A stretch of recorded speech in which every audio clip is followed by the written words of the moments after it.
And the Oscar goes to...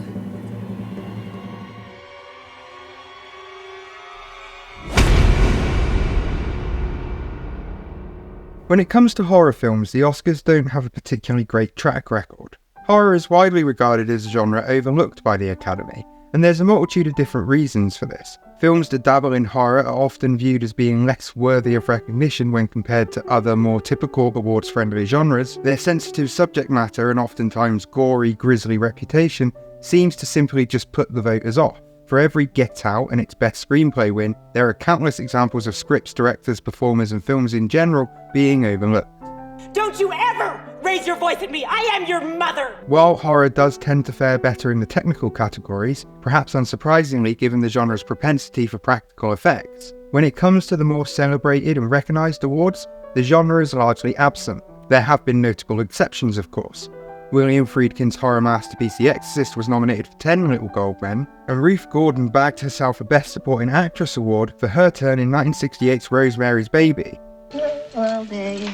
Natalie Portman took home the Best Actress Oscar in 2010 after being nominated for her performance in Black Swan, as did Kathy Bates for her iconic portrayal of psychotic superfan Annie Wilkes in the Stephen King adaptation Misery. He didn't get out of the cock-a-doodie car! But of course the one that towers above them all is Jonathan Demme's 1991 psychological thriller The Silence of the Lambs. Good morning. One of only 3 films to win in all 5 of the major categories, and the only horror film to grab Best Picture, The Silence of the Lambs is a shining beacon of hope for the horror community. A film that delves into dark, twisted, frightening places, and yet still comes out on top as one of the most beloved, acclaimed and prestigious movies of all time. The Silence of the Lambs is a film celebrated not just by horror fans, but by film lovers of all stripes, recognised as being an exceptionally well-made piece of cinema in its own right. And it is. It's a phenomenal piece of filmmaking featuring incredible performances, masterful direction, a moody atmospheric score, and some of the most iconic and memorable sequences ever committed to film. Love your suit. But seriously, fuck this fucking movie.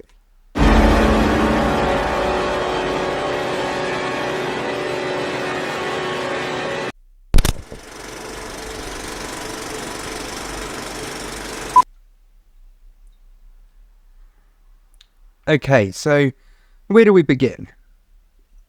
The Silence of the Lambs tells the story of FBI trainee Clarice Starling, played in the film by Jodie Foster, who is tasked with interviewing the notorious cannibal and ex-psychiatrist Dr. Hannibal Lecter in the hopes of gaining some insight into the mind of serial killer James Gumb, dubbed by the press Buffalo Bill. Do you know why he's called Buffalo Bill? Please tell me. The newspapers won't say. Well, it started as a bad joke in Kansas City homicide. They said, this one likes to skin his humps. Released on Valentine's Day in 1991, the film was a commercial hit and, although initial turnout was low, eventually became the 5th highest grossing movie of the year. To call The Silence of the Lambs a success is to underplay its impact. The film is a behemoth, its reach spreading out far beyond film fandom and into popular culture in general. So the actors are here to audition for the part of you. Excellent. Excellent. It is one of the most iconic and beloved horror films of all time, spawning a sequel, 2 prequels, a spin-off television show, and its influence can be felt in everything from David Fincher's Mindhunter to Chris Carter's The X-Files. This guy's like Hannibal Lecter level psycho. And to point all of this out now does seem relatively obvious, but it's important to keep in mind moving forwards because, well, its influence in pop culture is a big part of why I have such a difficult and complex relationship with it. There are things about The Silence of the Lambs that have taken on a life beyond the film, and I don't just mean that old Jo-Ro obviously pleasures herself daily to it. Help me! It rubs the lotion on its skin or else it gets the hose again. I first saw the film young, probably too young, but it had been a film that I'd wanted to see with quite some anticipation. The fact that it had been so well received, that it had won so many awards, that it had received the praise from seemingly every publication that I was aware of, meant that the film had a kind of mythic quality to me as a youngster. It sat there alongside films like Casablanca, Taxi Driver and The Godfather as an example of pure cinema, something that I as a budding film fan just had to see. And I mean, of course, right, it's The Silence of the Lambs, it's massive. There's even an argument to be made that it basically kickstarted the whole psychological thriller thing from the 90s. But there was something else going on with me at the time. Unrelated to my growing film fandom, I was also beginning to understand certain things about myself and who I was that I wasn't quite ready to come to terms with. Even without the language and the space to really talk over what I was experiencing, I understood that in some sort of tangled, chaotic way, I was transgender. I knew I was a girl, even if I didn't know that I knew that. And without someone I felt comfortable talking to, without a safe space in which I could explore this, I was left to do it in secret, trying to figure out this thing about myself and whether or not it meant, well, that there was something wrong with me. It was confusing and scary, and it was in the midst of this, in the midst of that question, is there something wrong with me, whirling around in my mind, that I finally sat down and watched The Silence of the Lambs.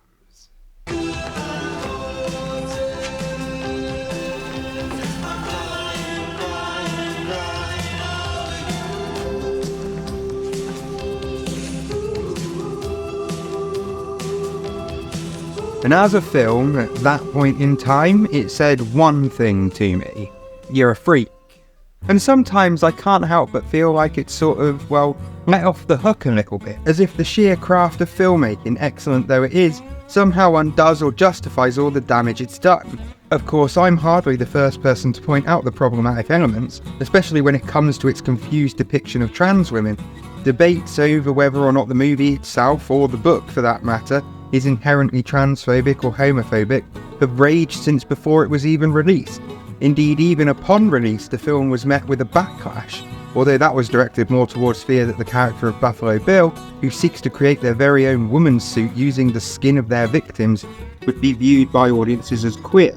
At a time when anger over the government's response to HIV and AIDS was still at a high, The Silence of the Lambs, as a mainstream adaptation of a best-selling book with a prestigious awards campaign, represented a very real problem. Pointing out the disappointing representation of queer people in cinema is hardly groundbreaking stuff, and The Silence of the Lambs represents an especially insidious example of that, coming as it did at a time when gay panic was rampant. Children who need to be taught to respect traditional moral values are being taught that they have an inalienable right to be gay. Talking to Film Comment at the time, Demi said, "We knew it was tremendously important not to have Gunn misinterpreted by the audience as being homosexual. That would be a complete betrayal of the themes of the movie, and a disservice to gay people. He is someone who is so completely horrified by who he is that his desperation to become someone completely other is manifested in his ill-guided attempts at transvestism and behaviour and mannerisms that can be interpreted as gay." But with all due respect to Demi, this is, well, to be blunt, bollocks, and I think he knew that too. His next film following Lambs was 1993's Philadelphia, starring Tom Hanks and Denzel Washington, that tells the story of a gay attorney who tries to sue his former employers for unfair dismissal after they discovered his sexuality and that he had contracted AIDS. Are you gay? Objection! Demi always denied that the film was a response to Silence of the Lambs' backlash, but I don't believe him. Either way, I kind of wish he'd just left it. Like, stick to your wheelhouse, pal. You know, who are you to keep telling our stories? It's worth noting though that the issue was never that Buffalo Bill is gay. It's that they might be perceived as gay by a straight audience, and thus feed into an already growing homophobic streak within society. There are obvious ways in which Bill could be coded this way, of course. They're noticeably effeminate. They put on makeup, and then there's the dance. Oh, the dance. But it's more important to understand that the backlash then, and the backlash now in more recent years, are different. And while there is a genuine, legitimate concern surrounding the presentation of Bill as a gay man, that's not really got anything to do with my issues with the movie. You see, my problem isn't so much that Bill might be somehow misinterpreted as being the negative stereotype of a queer person, it's that, well, they are the negative stereotype. In fact, they're so dangerously close to the negative stereotype of trans people that you can practically lay anti-trans rhetoric over the film and line them up point by point. And this is an issue because, like, even here in the year of our Lord 2022, Buffalo Bill remains one of the very few trans characters in mainstream cinema. And you don't know what pain is! And make no mistake, no matter how hard the film tries to claim that they aren't, Bill is a trans character. And this, in turn, makes the film's wet wipe attempts to separate Bill from trans people all the more infuriating, as if even the creators understand that they're doing harm, but can't be bothered to actually do the work that they needed to change that. Billy is not a real transsexual. Hannibal Lecter is a true scum. Do you think that counts as a cameo? Can I reasonably say that ContraPoints was in my video? I know people like to point to this moment and the many passages in the book that are sort of dedicated to this, but seriously, what does that even mean? Billy is not a real transsexual, but he thinks he is. He tries to be. What's the difference between thinking you're trans and being trans?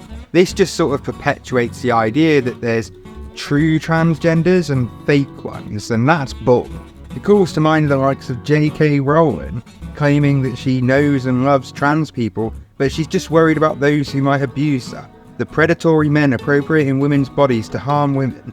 And believe me, I wish I could sit here and say, well, it's okay, Buffalo Bill isn't trans and that's fine, and just be done with it. But I can't, because that's nonsense. And this is the problem. Bill's warped sense of who they are, their obvious body dysmorphia, is clearly something that aligns with being a trans person. Their methods and means are despicable, unjustifiable and monstrous, but as the film itself points out, our Billy wasn't born a criminal, Clarice. He was made one through years of systematic abuse. This isn't simply just a case of an audience misinterpreting a character as trans by way of, say, Anthony Perkins' Norman Bates in Psycho. My mother, what is the phrase? She isn't quite herself today. This is more complex, and as such it's far nastier and more dangerous. Carol J. Clover writes, although Bill is played for gay effect, a point in which the film has been faulted, it is worth remembering that in the long and rich tradition of which he is a member, the issue would appear to be not homosexuality and not heterosexuality, but the failure to achieve functional sexuality of any kind. Whatever else he may be, Bill is the clear brother of Norman Bates. But while Bill can certainly be seen as an extension of the Psycho mould, I think lumping him in with Norman Bates is also part of the problem here. Bill doesn't really fit. When it comes to films like Psycho, as is so often the case with these things, the audience at large simply don't make any distinction between those characters and real-world trans people. In Psycho, Norman doesn't suffer with dysphoria, he doesn't view himself as a woman, and the film outlines quite clearly how this is a personality disorder. He was never all Norman, but he was often only Mother. I mean, it's problematic for a whole different bunch of reasons, but this isn't an example of Norman being trans. In Psycho and the films like it, while it's true that regardless of whether you personally consider them to be a trans character, that's how they're coded, that's how they're presented, and that's the way that they are. But the fact remains that there is always an argument to the contrary. Norman Bates isn't really trans, he's just movie trans. But Buffalo Bill is kind of both. They're a monster, an unforgivable villain who does horrific things to innocent women for their own satisfaction, but they are also a trans person who suffers very obviously from dysphoria around their gender. Unfortunately, it is possible for someone to be both transgender and also a complete and utter piece of shit.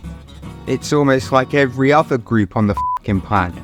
And look, while it's true that there are plenty of flicks with troublesome elements like this that I love and enjoy, when it comes to The Silence of the Lambs, this has always been a problem for me. To call my relationship with The Silence of the Lambs complex is an understatement. I've tried to write this script many times. In fact, I even intended for it to be my first video.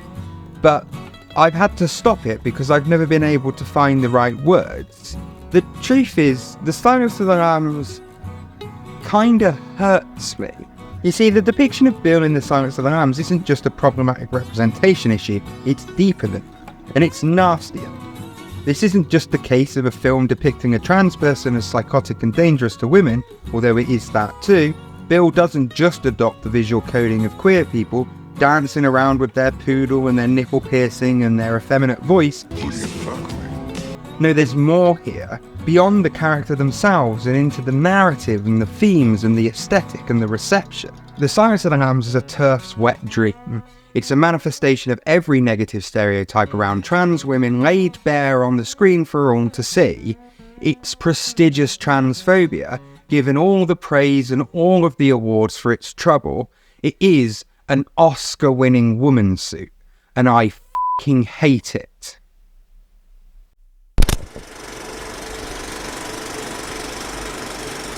The book upon which the film is based, American author Thomas Harris's 1988 novel of the same name, was a bestseller. According to Empire magazine, there was scarcely a month during 1988 when the book was not on or around the top of the New York Times list of America's best-selling books. It was one of the genuine publishing sensations of the late 80s, its mix of sheer terror and complex psychological characterization stirring the imagination of the great American public. Unsurprisingly then, Hollywood were keen to get their hands on it, although it wasn't quite the sure thing that it might appear to be today. In 1986, Michael Mann's Manhunter was released, based on Thomas Harris's 1981 novel Red Dragon, in which the cannibalistic Dr. Lecter made his debut. Manhunter was a critical and commercial flop, and although the film has gone on to become something of a cult favourite, at the time an air of uncertainty over the viability of Harris's creation on screen lingered. Gene Hackman, the actor perhaps best known for his role as Popeye Doyle in William Friedkin's 1971 thriller The French Connection, and Lex Luthor in Richard Donner's Superman and its sequels, snapped up the rights to the novel with a view to direct, produce and star in the film as Jack Crawford. Wonderful. Couldn't have said it better myself. Hackman partnered with Orion Pictures on the film, who were able to secure the screen rights to the Lecter character after Manhunter producer Dino De Laurentiis agreed to lend them out for free. Speaking with The Guardian in 2001, De Laurentiis' wife Martha explained, "We were afraid to make the movie. You could be terrible and say no, or you could demand money, which was kind of, why be greedy? Or you let them use it, and if it's successful, your asset has value." With the rights secured, playwright Ted Talley was brought on to write the script. Talley had pushed to adapt the novel after reading an advanced copy of the book sent to him by Harris. All good things to those who wait. When Hackman passed on the film, citing the dark and oppressive mood and violent themes as the reason, the studio turned to Jonathan Demme to direct. Initially, Demme was considered ill-equipped to handle such material, and given his prior film output, it's not hard to see why. Best known at that point for his comedy dramas, The Silence of the Lambs was a departure for Demme in many ways, but in retrospect, it's easy to see how well suited the material and the director truly was. Having cut his teeth on women in prison pictures, such as his directorial debut 1974's Caged Heat, Demme's films often centred female protagonists and the female experience, even when served through an exploitation lens. I went after some bastard with a broken bottle. Did you? Kill him? No. Cut his balls off instead. You did? Didn't need the mothers anyway. Demme even draws a line from his earlier movies, which were made under famed B-movie maestro Roger Corman's New World Pictures and Lambs, by casting Corman himself as FBI director Hayden Burke in a brief cameo. The Silence of the Lambs may seem like an odd successor to those movies, but the similarities are obvious. Ever since my days working for Roger Corman, and perhaps before that, I've been a sucker for a woman's picture. A film with a woman protagonist at the forefront, a woman in jeopardy, a woman on a mission.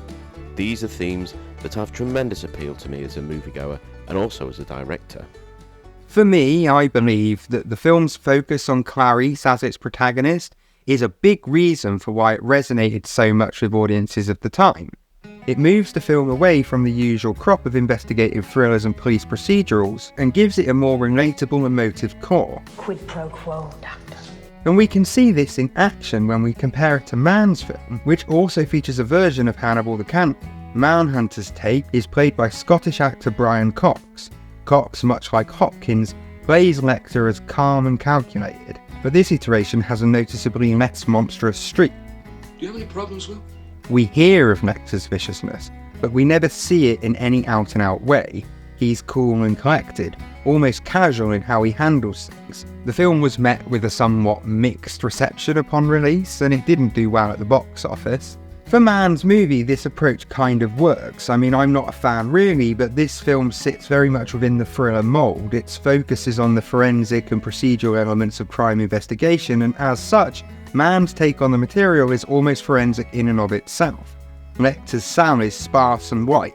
Characters spend a long time talking about the process and dissecting what is happening, and the violence is presented as blunt and brutal, mostly taking place off screen.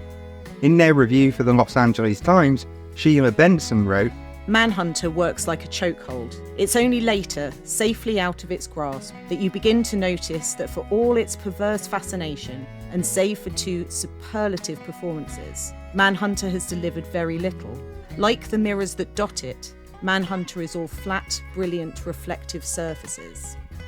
And to be honest, I struggle to disagree. I know the film has built itself something of a cult following in more recent years, but to me it just all seems so very mannish.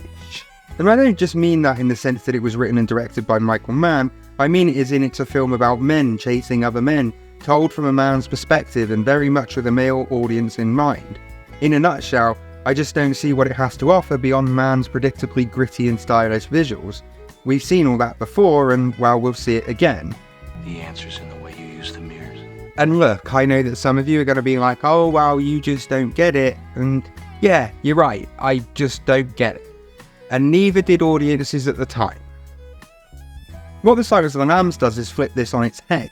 It takes the masculine story and gives it to us through the eyes of a woman. Far from simply being a retread of so-called women's pictures, films that centered female protagonists in stereotypically feminine spaces and scenarios, The Silence of the Lambs is interested in something else entirely. As Yvonne Tasker writes, in almost all its versions, the woman's picture involves romance, something that The Silence of the Lambs seems to deliberately set aside. In a genre where women's danger is repeatedly signalled in sexualised fashion, The Silence of the Lambs rigorously avoids eroticised violence. Instead, we follow Starling's struggle to establish her identity, to come to terms with her past as she transforms herself. This is present in the book, with Harris focusing on Starling's inner struggles as she attempts to navigate the male-dominated world of the FBI, but it's with the film that it becomes more overt and also kind of the point. Demi's film purposely aligns the audience with Clarice, showing us everything as she sees it. Oftentimes the camera is giving us her direct point of view, male characters leer down the lens at her, and by extension at us as an audience. She's surrounded by men constantly, forced to navigate events and scenarios in a way that is always made harder because of her gender. When she goes to visit Lecter in his cell, the director of the hospital in which Lecter is housed, Dr. Frederick Chilton, attempts to hit on her, only to become cold and unhelpful when she politely rejects him. You know, we get a lot of detectives here, but I must say I can't ever remember one as attractive. His bruised ego and perceived emasculation over this, in part, fuels his actions throughout the rest of the narrative, which ultimately leads to Lecter's escape. You see, the real villain was misogyny all along. Aren't I clever? That might sound like a joke, but there's an undeniable truth within it. Clarice's battle exists not just against the vicious killer of women, a brazen misogynist who views women as literal objects to be used for their own desires, but within the workplace, facing off against patriarchal systems of power within the FBI, and indeed the wider world at large. She faces misogyny at every turn, and must carefully traverse the power imbalances and gender politics that are baked into every interaction she has. And Foster's casting here is key. Coming off an Academy Award win for Best Actress for her role in 1988's The Accused, Foster was perhaps not the most obvious choice to play the lead. But much like Demi, her previous work suggests a thematic link that highlights just what makes her so great in the part. In my whole life, I'd been playing a lot of victims, so I'd been playing a lot of women that had been acted upon and things had been done to them. And that is a big part of women's history. It would be remiss to only play characters that are presidents or, doctors. I mean, a large part of our history has been about being acted upon. And for me, the reason that it was so important to make this movie was that there was a sort of healing process and almost like a growing up process to finally playing the woman who saves the women. And she's not wrong. Whether or not you personally consider Clarice to be a true feminist icon or not, she does inhabit a role that is typically reserved for men, the hero on a quest to save the damsel in distress. As wild as it may seem now, knowing how the film turned out, Demi was actually concerned that Foster wouldn't even be able to pull it off. Demi's original choice had been actress Michelle Pfeiffer, who he'd just directed in 1988's Married to the Mob. But much like Hackman, Pfeiffer ultimately turned down the movie due to its dark and violent subject matter. You people work just like the mob. Yeah, there's no difference. Well, there's a big difference, Mrs. DeMarco. The mob is run by murdering, thieving, lying, cheating psychopaths. We work for the President of the United States of America. To be fair to Demi, while her previous films may thematically link in with Silence of the Lambs, her roles up until this point don't exactly scream Clarice Starling. In The Accused, Foster plays Sarah Tobias, a young woman who is brutally gang-raped by 3 men at a local dive bar while the other patrons watch on and cheer. She has Starling's headstrong willpower and refusal to back down, but she's an undeniably softer and far less composed character. Clarice was, in many ways, unique at the time, and the difference between her and Sarah Tobias is only the tip of the iceberg. Catherine Martin dies, you get nothing. Foster's size, the way she carries herself, even her voice, feeds into sexist ideas of women as a weaker, smaller sex in need of protection, but it also gives the film an opportunity to play with both power dynamics and subvert the expectations. It is Starling Foster's spectacular brand of ordinariness that the film showcases, poor but stunning, gifted but unexperienced.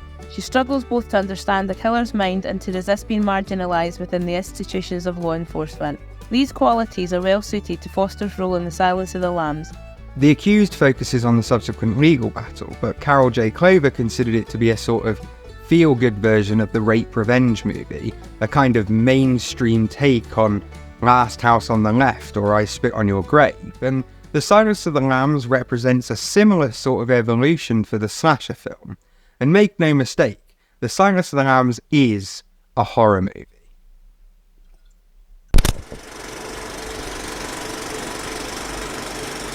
We've already established how Mann's film looks and feels like a generic thriller, but by contrast, Demi's The Silence of the Lambs is a full-blown gothic horror. Far from the pristine white walls and bars of Lecter's Sally Mann's movie, in The Silence of the Lambs, Lecter may as well be being kept in a castle dungeon. The Silence of the Lambs doesn't look like a thriller in the way that Manhunter does. It has far more in common aesthetically with a horror film. It's all dark shadows, smoky rooms, and nightmarish imagery. How did you feel when you saw him, Clarice? And despite its success at the box office, critical response was initially mixed. While the performances received acclaim, particularly those of Foster and Hopkins, reviewers of the time were less taken with the film's horror tendencies. This is perhaps best exemplified by critics Gene Siskel and Roger Ebert, who took opposing views when discussing the film on their show, Siskel and Ebert. A guy who's truly frightening doesn't need, a huge organ playing in the background. I didn't buy it at all. This is the movies. What did you want? A documentary, black and white? And while the film's success is now undeniable and its complexity and craft pretty much universally agreed to be top-notch, I think it's hard to deny that it, has a nasty streak. The subject matter alone is violent and uncomfortable, and I expect this aspect, this adjacency to the horror genre, was the reason many of its detractors were put off. The label of psychological horror here acts like a descriptor more in line with a term like elevated horror. It's a way to describe a film that's a horror movie, but that the powers that be have decided for some reason is acceptable to enjoy. Even Lecter's now iconic mask wouldn't look out of place in a slasher. Apparently Lewis had murdered a transient and done things with the skin. So if The Silence of the Lambs is, as Clover puts it, a slasher film for yuppies, then Starling specifically is the equivalent of that genre's victim-come-hero protagonist, the final girl. Like Clover's final girl, Starling is sexually unavailable. She repeatedly turns down the various men who make advances on her, and her appearance is professional rather than sexualized. Foster doesn't play Clarice as glamorous or seductive in any way, and there's no love interest, no romance, and no hint of overt and obvious stereotypical femininity. That doesn't interest me, Doctor. Frankly, it's the sort of thing that Miggs would say. For Clover, the first true final girl was Sally Hardesty, the protagonist of Tobe Hooper's 1974 nightmare, The Texas Chainsaw Massacre. But she acknowledges that Sally, and by extension the final girl archetype, is part of a progression that begins with Vera Miles' Lila Crane from Alfred Hitchcock's Psycho. Patience doesn't run in my family, Sam. I'm going out there. In Psycho, Lila is the sister of the doomed Marion Crane, played by Janet Leigh. She arrives at the motel after the private detective she and Marion's boyfriend, Sam Loomis, have hired goes missing. It is Lila who discovers the body of Mother in the basement, but it is Sam who ultimately takes the murderous mama's boy out. Clover writes, With the introduction of the final girl, then, the psycho formula is radically altered. It is not merely a question of enlarging the figure of Lila, but of absorbing into her role, in varying degrees, the functions of Arbogast, the investigator, and Sam, the rescuer, and restructuring the narrative action from beginning to end around her progress in relation to the killer. With this in mind then, I don't think it's unreasonable to say that Starling represents a sort of distillation of this idea. She doesn't just adopt the role of investigator, she quite literally is an investigator. She's not just taking on the traits of rescuer, that's integral to her mission and her journey across the film. Like Clover's final girl, she finds herself in a one-on-one showdown with the killer come the film's close. But unlike the many iterations of the character to have come before her, for Starling this is her mission from the outset. It is her purpose, it is her job. I graduated from UVA, doctor. It is not a charm school. Starling isn't weaker, as she proves time and time again, and yet the Silence of the Lambs' intent seems to be to display just how different her experiences are from those of her male counterparts, and how much more work than them she must put into being successful come the finale because of her gender. Yes, sir. Then I would have missed the pleasure of your company, sir. In a more overt example, Miggs, the psychotic neighbour of Hopkins' Lecter, sexualises her, flinging his semen on her. While in a less obvious example, when she joins Crawford on a visit to see the recently discovered body of Bill's latest victim, she struggles to get the attention of a room full of male police officers when asking them to leave. Go on now.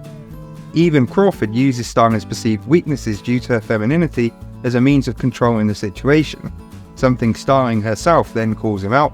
Matters, Mr. Crawford. Cops look at you to see how to act. Matters.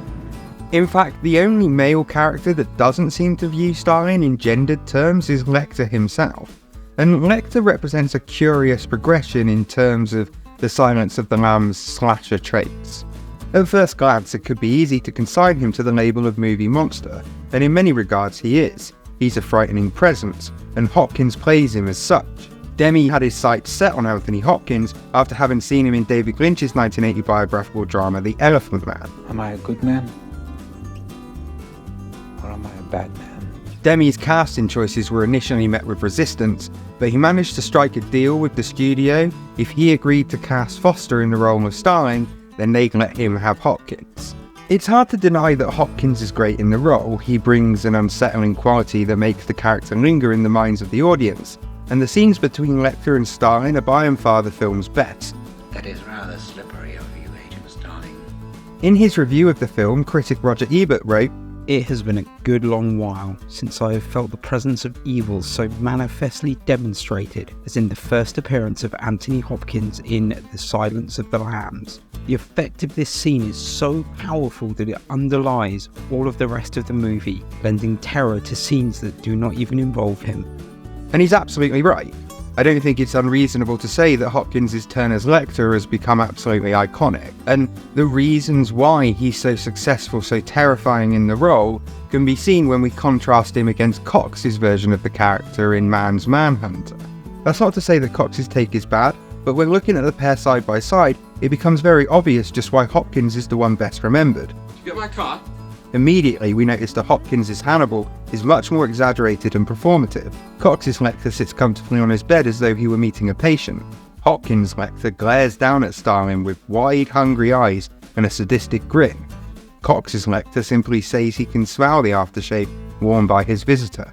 Hopkins' Lecter sniffs the air like a predator, catching the scent of his prey. And most notably, of course, is the fact that Cox's Lecter chats casually, the discomfort drawn from his apparent normalcy, while Hopkins' Lecter chews the scenery and says things like, I ate his liver with some fava beans and a nice Chianti. Of course, you could argue that this is all just a bit panto-villainy, and I'd be inclined to agree, but I think it's this theatricality that drew audiences in a way that Mann's movie could never hope to. When it comes to The Silence of the Lambs, while we're dealing with real-life fears, serial killers, cannibalism, male violence against women, presenting it to us with this sort of over-the-top scenery chewing, distances audiences enough that it never strays into the impossibly depressing slog that it could so easily be. That was good. In effect, what Hopkins does is heighten Hannibal's monstrousness. He becomes much more than a psychotic killer in a low-key thriller, and by extension the film itself becomes much more as well. I'll help you catch him, Clary. Suddenly everything is reframed through the lens of a more theatrical horror film, and in effect it transforms into something much more mythic in the process. Clarice's journey to visit Lecter in his cell ceases to be just a walk through a hospital and becomes a nightmarish descent into the bowels of hell. Their meeting adopts a sort of deal with the devil undercurrent, as if Starling were literally offering up pieces of her soul in exchange for ways to save the latest victim. Quid pro quo. I tell you things, you tell me things. Not about this case, though. About yourself. Lecter's escape from custody mutates beyond the realms of generic suspense set piece and into a violent, grotesque display of twisted beauty, with bodies hung like grotesque angels orchestrated to classical music. If Lecter were the film's monster, then he's a monster far closer to something like Dracula than the very human killer we see in Man's movie. But Lecter isn't the Silence of the Lambs monster, he's not the Silence of the Lambs Dracula. In my mind, he occupies a space far closer to, well, Van Helsing. Van Helsing's role in Dracula is that of the expert. While most adaptations of the story have played up the character's involvement, turning him into something of a vampire hunter, in Stoker's original novel, he joins the narrative relatively late in the game and serves to provide exposition on the monster, carrying out research and ultimately dispatching of Dracula's brides.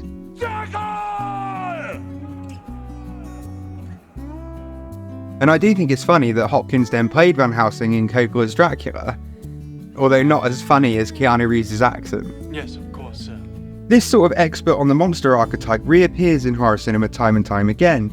In Hitchcock's 1960 masterpiece, the role is filled by the psychiatrist at the end. In John Carpenter's Halloween, a film often cited as being the first true slasher, it is a role adopted by Donald Pleasance's Dr. Sam Loomis. Death has come to your little town, Sheriff. In one sense, Loomis fills the role of Harbinger, a character who serves to warn soon-to-be victims of their impending doom. And in another, he is Carol J. Clover's Woodsman, a male character who arrives at the last minute to rescue the final girl.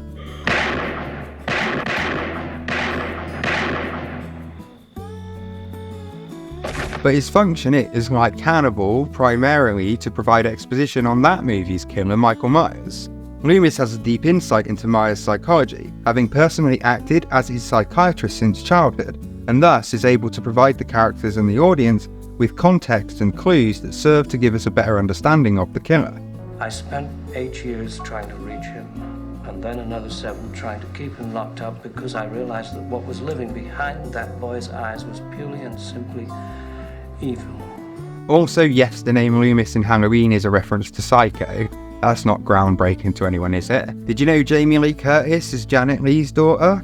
This is the kind of hard-hitting, deep research that you come to my videos for, isn't it? H-bomber guy, eat your heart out. Like Loomis in Halloween, Lecter offers insight to the true monster of the piece. He brings experience and an ability to see into the mind of Buffalo Bill that few others do. Our Billy wants to change too. This is, of course, because he himself is a killer, which admittedly places a different spin on it. But as Clover writes, Silence of the Lambs' innovation is the Lecter-Bill duet, which can be regarded either as a splitting of the monster function into its acting out side and its contemplative side, or as the collapse of two roles traditionally held separate, the monster and the psychiatrist. But Lecter doesn't fit the role of monster in the traditional sense. That might sound silly to say because he eats people and he has a gory, violent escape scene, but the antagonism that he brings to the story comes more from the knowledge he possesses than it does anything outright monstery. It's arguably this aspect, his reluctance to share the exposition, that most distances himself from the likes of Van Helsing or Loomis, especially considering the fact that his horrifying escape sequence is almost entirely separate to the main plot and could pretty much be lifted entirely from the flick without causing much harm to the larger narrative. Ready when you are, Sergeant Memory. And while there are elements of the Van Helsing/Loomis role that he shares with Scott Glenn's Jack Crawford, it's worth noting that it is Lecter, not Crawford, who ultimately helps Starling put the pieces together, his insight leading her directly to the final confrontation. What does he do, this man you seek? But Lexi, I hear you say, these are all just examples of why The Silence of the Lambs is great, and I thought you were going to tell us why you had such a problem with it. And you're right, they are that, and I did say those things. But it's important to understand all of this if we're going to understand why The Silence of the Lambs is so goddamn dangerous in its trans representation, because each and every one of those things feeds into its very, very gender-critical view of just who, or rather what, trans people are.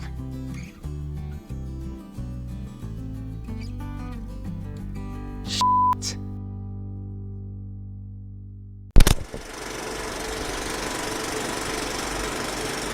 Right, so I want to preface this bit by saying that everything I've said about The Silence of the Lambs thus far are things that I consider to be true. The film is a well-made, well-acted, well-directed, superbly written piece of filmmaking that does precisely what it sets out to do in an expert manner. Clarice is a feminist icon, in my opinion, and rightly so. She changed the game, introducing mainstream audiences to a female hero who was neither a love interest or a damsel in distress. Lecter is an icon of the genre, a legitimately frightening presence who remains, to this day, one of the most beloved and recognisable horror villains ever committed to screen. Tick-tock, tick-tock, tick-tock, tick-tock. All of these things are true, and yet, I hate it. When it's discussed in those terms, I struggle to disagree with absolutely anything that's being said, and yet, well, there's always the elephant in the room. Or should that be Buffalo in the room? Leave me alone. Of course, almost immediately the film drew outrage for its depiction of Buffalo Bill, as we've already covered. Demonstrators even gathered at the Academy Awards when the film was nominated, resulting in 10 arrests after 2 of the protesters threw things at the red carpet, and others refused to move from an intersection despite police orders. And good for them. The police. But in more recent years, people have started to acknowledge the harm the film has done to the transgender community. As I outlined in Chapter 1, regardless of where you sit on the legitimacy of their transness, whatever the hell that means, Buffalo Bill is a trans character and that creates an issue. And as a trans woman myself, I can confirm that The Silence of the Lambs has had a negative impact on me and, well, who I am. Excellent though it is, a brilliant example of filmmaking as a craft expertly pieced together and delivered through countless different ways, it's impossible not to always have the frustration, the irritation and the anger in the back of my mind. I can't talk about Silence of the Lambs without talking about The Thing, and The Thing in turn winds up becoming both larger than the sum of its parts, and also intrinsically entwined within them. So powerful, so beautiful. Because you see, the real problem I have here is that every single positive thing about The Silence of the Lambs sits alongside the negative and actually enhances it. The Silence of the Lambs isn't just this great film that happens to have a problematic thing placed into the middle of it. The problematic thing is the whole film itself. Let me explain. While Clarice herself is widely regarded as being a feminist icon, a question lingers over whether or not the film itself can be really considered feminist. The flick's focus on Stalin's experiences, with its almost point-of-view camera and emphasis on gender politics she encounters, is undeniable, and I certainly don't want to detract from that. Yes, very much, sir. Very much. Clarice's journey is a feminist one, but there's something incredibly surface level about it. She tackles the patriarchy in all forms. She takes it on in her role at the FBI, she takes it on throughout the investigation, but what form does the big bad boss of this smash the patriarchy narrative take? A trans woman. While we may respond to Starling's development of traditionally masculine virtues, the film nonetheless employs grotesque imagery connected with both the female body, the very concept of Bill's women's suit, but also in the visceral aftermath of the abandoned bodies, and femininity in the form of Buffalo Bill himself. Through Buffalo Bill, the film takes on a far more nastier and much more patriarchal attitude towards gender, and in doing so it inadvertently positions transness in opposition to feminism. Clarice is allowed to adopt masculine traits because she remains, despite her breaking down of gendered stereotypes, securely within them. Sure, she shoots her gun, trains hard and commands the situation, but she also wears skirts, shows emotion and flirts with men. Are you hitting on me, Doc? Yes. In the book, it's actually even hinted that these two characters get together, and who can blame her? I mean, look at him.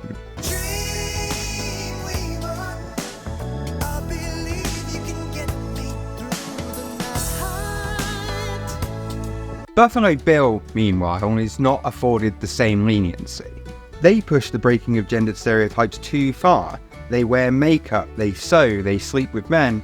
These things are coded feminine, and so, unlike Clarice, Bill rejects their gender as assigned at birth and seeks to transform themselves entirely into something else. It's hardly groundbreaking to point out the transformation motif present in the film. Transformation is a core thematic concern of The Silence of the Lambs, visualised through the imagery of the death's head moth, which has arguably become as iconic as the film itself. The significance of the moth has changed. Caterpillar into chrysalis or pupa, from thence into beauty. Bill seeks to transform themselves, of course. The bodies of the victims are transformed into clothes. Clarice transforms from untested trainee into experienced agent. Even Lecter transforms himself during his violent escape by wearing the face of poor old Sergeant Pembury, while the other officer is transformed into the horrific Francis Bacon-inspired Angel. And speaking of transformations, fun little tidbit, the skull-faced pattern on the moth featured on the poster is actually taken from a surrealist portrait by Salvador Dali, which features 7 naked women positioned to create the illusion of a skull. Not relevant, but interesting. More women as objects, very clever. Lecter himself provides an especially interesting juxtaposition for Bill. As we've covered, his placement within the narrative is as a sort of Van Helsing, and as such he leaves the role of Dracula open for Bill. Dracula, it's worth noting, drinks the lifeblood of his victims and, in doing so, rejuvenates from old man into young one. Bill's relationship with their victims is in some ways similar. They take the skin for their own form of rejuvenation. I don't think there's any point in arguing that in terms of monstrousness, Bill is painted as far worse than Lecter. As a horror movie, Bill is the Silence of the Lambs monster. But it's worth asking, why is Lecter afforded a much more sympathetic role than Bill? I mean, I doubt we'd ever see Billy Crystal show up at the Oscars with his bits tucked between his legs.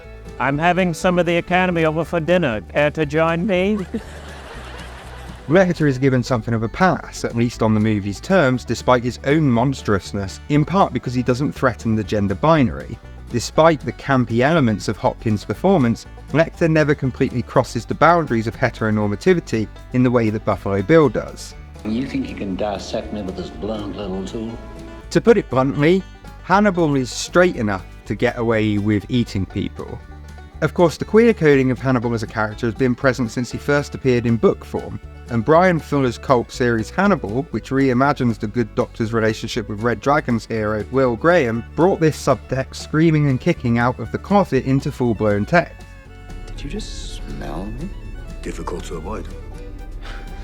But in terms of cinematic appearances, and especially in terms of Demi's movie, his queerness is kept kind of on the down low. Lecter here is queer-coded, but he's also locked in a relationship with Starling, one that is somehow simultaneously platonic and romantic in equal measure. People will say we're in love. And while the film never makes an assertion one way or the other about Lecter's sexuality, it does make a point of emphasising that Lecter's prior relationship with Bill's first victim, the doomed Benjamin Raspail, was an entirely professional one. Best thing for him, really. His therapy was going nowhere. Which is a far cry from Buffalo Bill now, isn't it? Beyond their horrifying crimes, the film presents Bill as monstrous simply for being who they are. There is no more clear example of this than the infamous dance scene.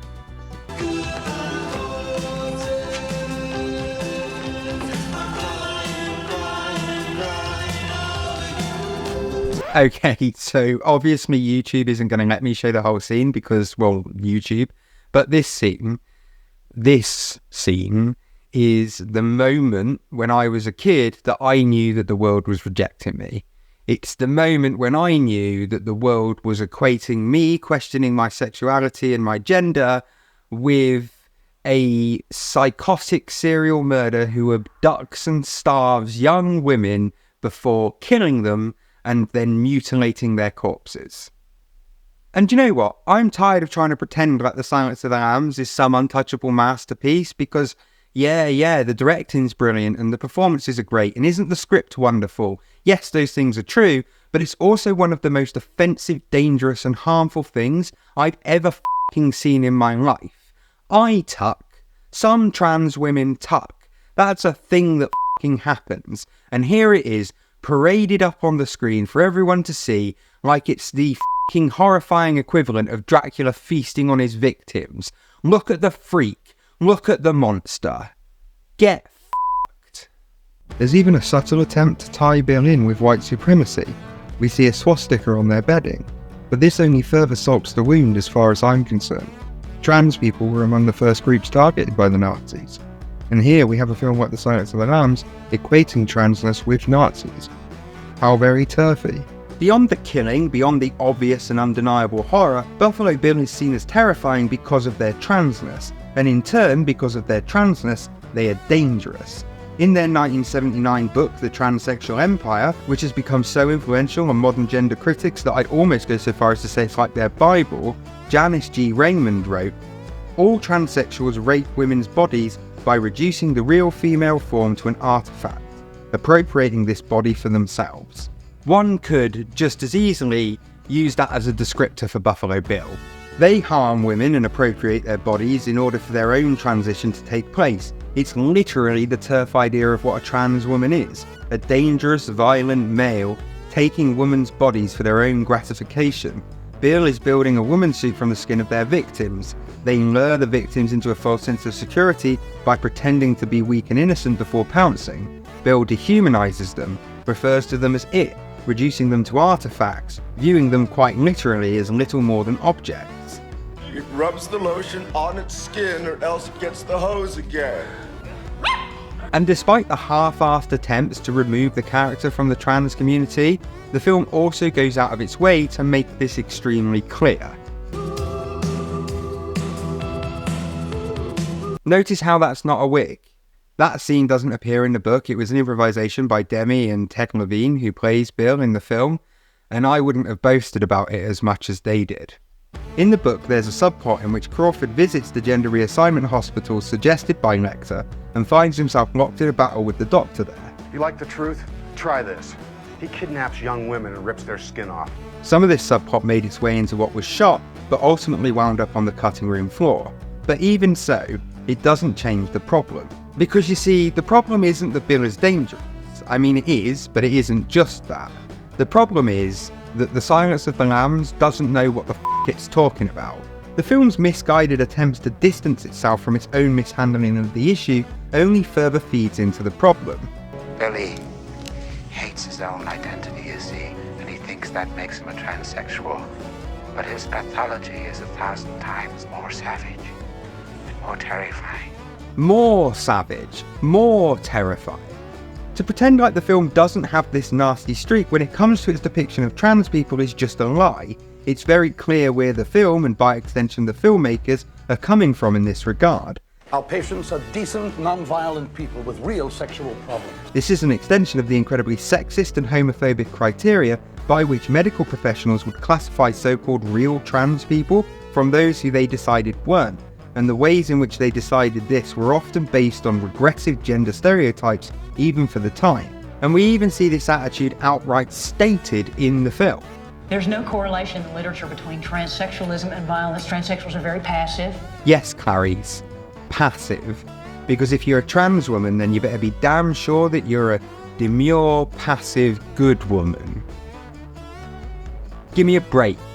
When Crawford visits the hospital in the book and in the film's deleted scenes, this same argument is repeated, this time by a medical professional who isn't also a cannibalistic serial killer, I assume.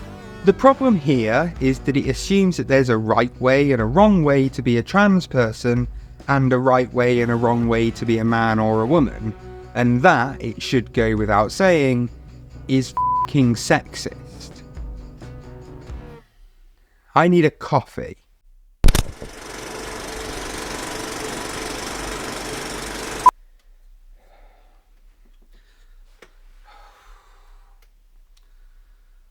Okay, so what point am I trying to make here? Well, I guess my issue is that The Silence of the Lambs isn't just transphobic on accident, but rather that the transphobia is baked into the very foundations of the text. It's built from sexist and transphobic foundation, and everything that is born out of that, from its genre-ness to its feminism to everything, is, in turn, propped up by that offensive and harmful outcome. Billy is not a real transsexual. And for me, every time that it's praised or that it's brought up in conversation alongside those other great films, I can't help but get a little prickly because, well, yeah. And it's not that I think it should be erased or anything, it's just that I think that it also needs to be recognised as the harmful, damaging thing that it is. The show Clarice from 2021, which acts as a sequel to The Silence of the Lambs, attempts to address some of this through the character of Julianne Lawson, played by Jen Richards. Overnight, suddenly the biggest story on everyone's minds was that transsexuals were monsters. But while I appreciate the effort, turning this sort of pain and transphobic legacy of the film into just yet another obstacle for Clarice to overcome is, well, it's a choice. We live in a world where the author of Harry Potter literally uses this kind of thing as a motive for the killers in their book, and, well, we kind of got to do more. Soz. Fundamentally, whenever The Silence of the Lambs appears in discourse, for me it becomes uncomfortable fast. It is held up as a masterpiece of cinema, and I understand why, but why are we so willing to overlook what is, in my mind at least, the most offensive and harmful mainstream film about a trans person ever made, just because the performances are decent and the direction is solid? Clarice Starling and that awful Jack Crawford have wasted far too much time already. I guess my question becomes, do I even like The Silence of the Lambs? Can I even like The Silence of the Lambs? This behemoth of horror cinema, a prestige picture that's so showered with praise, so recognised for its brilliance that it transcends not just the realms of horror fandom, but of film fandom in general. A beloved classic, its imagery, characters and dialogue entering into popular culture in a way so few films truly have. I do wish we could chat longer, but I'm having an old friend for dinner. My nan quotes this film, and yet still there's the thing. There's always the thing. And I don't want to talk about it and have to pretend like I'm not mad at it and that I'm not mad every single time it gets brought up in celebration. The truth is, I f***ing hate The Silence of the Lambs, and part of the reason I hate it so much is that it's so good. It's a lot harder to hate something and vent your frustration at it when it's actually quite decent in its own right. And that's made all the worse by the fact that the problems, the buffalo in the room as it were, is so wrapped up in the brilliance that even the things I do like about it are the things that I hate. Tedious, very tedious. People have been arguing about this since before the film was even released. It's been an argument that's raged ever since Thomas Harris first released the novel in 1988. It's a question that's answer is often muddied and confused. Oh, Clarice, your problem is you need to get more fun out of life. People will point out the fact that the text clearly states that Buffalo Bill is not transgender. People will argue it's a trope, a cinematic tradition dating all the way back to Hitchcock's Psycho. People will claim that the film's successes outweigh the more troubling aspects. People will say literally anything. But the simple fact of the matter is, the question we all have to ask ourselves when it comes to this film is The Silence of the Lambs transphobic? And the answer is, yes, it's massively transphobic. In fact, it's more transphobic than most people even realise. A grotesque collage of transphobia, stitched together with violence, ill judgment and uninformed insensitivity. It's the very manifestation of the idea that trans women are nothing but predatory men appropriating women's bodies, and every single element of it feeds that narrative. It is an Oscar-winning woman's suit, and its harmful, dangerous ideas and depictions of transgender people spills out far beyond simply the character we all immediately think of whenever anyone brings this up. Was she a great big fat person? The Silence of the Lambs is a problem, and it's one that's haunted me for years. It's impossible to talk about its successes without confirming the sheer scale of damage that it's done, and it's about damn time that we all stopped beating around the bush and pretending like it's anything other than the most harmful, disgusting, dangerous manifestation of anti-trans stereotypes that there is. F*** this movie, f*** its legacy, and f*** its successes. To be concise, f*** The Silence of the Lambs. Oh, and it's also pure propaganda.